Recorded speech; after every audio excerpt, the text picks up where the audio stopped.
Saudara, KPU Provinsi Gorontalo gelar rapat koordinasi persiapan perbaikan daftar calon tetap atau DCT jelang pelaksanaan tahapan pemungutan suara ulang atau PSU untuk pemilihan legislatif daerah pemilihan Gorontalo 6 Kabupaten Bualemo Pohuwato. 5 partai politik yang belum memenuhi syarat 30% keterlibatan perempuan diminta untuk segera melakukan perbaikan DCT sesuai waktu yang telah ditentukan sebelum pelaksanaan PSU pada bulan Juli 2024 mendatang. Proses teknis. Berdasarkan putusan Mahkamah Konstitusi Republik Indonesia, KPU Provinsi Gorontalo diperintahkan untuk melaksanakan PSU pemilihan DPRD Provinsi Dapil Gorontalo 6.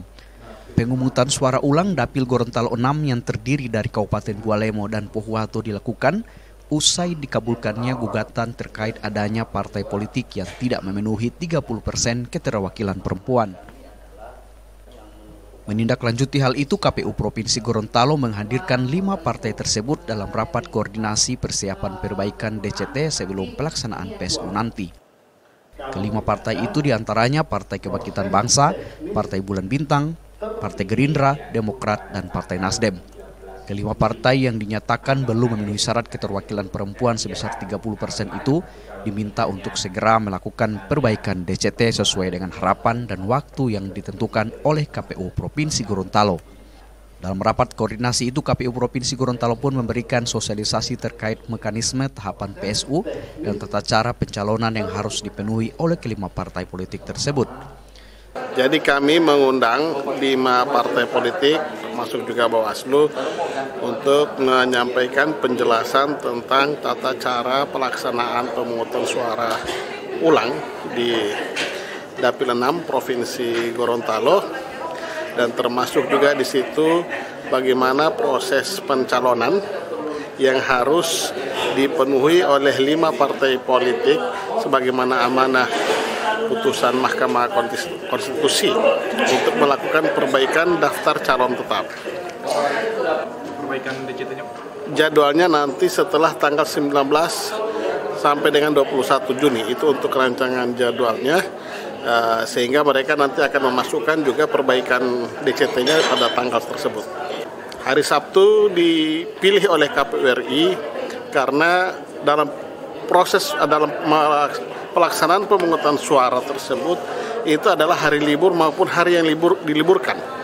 Nah, kalau hari libur berarti harus ada, hari yang diliburkan berarti harus ada SK. Kalau nasional SK Presiden, kalau provinsi SK Gubernur, kalau untuk kabupaten kota berarti SK Bupati.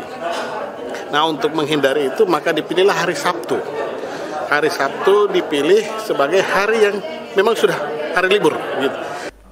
KPU Provinsi Gorontalo mengungkapkan PSU pemilihan DPRD Provinsi Dapil Gorontalo 6 akan dilaksanakan pada hari Sabtu 13 Juli 2024 mendatang. KPU Provinsi Gorontalo pun menegaskan bahwa seluruh peserta PSU dilarang melakukan kampanye dalam bentuk apapun. Para peserta hanya diperbolehkan untuk memberikan sosialisasi terkait pelaksanaan PSU. Sementara itu, Bawaslu Provinsi Gorontalo menegaskan akan melakukan pengawasan secara intensif dan maksimal dalam pelaksanaan PSU mendatang. Kita dari Bawaslu dalam menjelang PSU ini, kita akan melakukan pengawasan. Pertama adalah pengawasan di KPU terkait dengan pengajuan pemenuhan 30% dari 5 partai politik. Itu menjadi bagian pengawasan kita. Nah, kemudian kita akan melakukan pengawasan persiapan pelaksanaan PSU. Nah, jangan sampai ada yang melakukan kampanye-kampanye dalam bentuk apapun, melalui media apapun, itu tidak bisa. Itu juga menjadi bagian dari pengawasan kita. Nah, kemudian tidak adanya politik uang yang terjadi, itu yang menjadi objek dari pengawasan dari Bawaslu bersama jajaran di tingkat bawah. Dalam pengawasan pelaksanaan PSU mendatang, Bawaslu Provinsi Gorontalo akan menggunakan pengawas TPS pada pemilu 14 Februari 2024 kemarin. KPU dan Bawaslu Provinsi Gorontalo pun berharap pelaksanaan PSU DPRD Provinsi Dapil Gorontalo 6 dapat berjalan dengan lancar dan tertib. Kris Kamisma, Kompas TV, Gorontalo.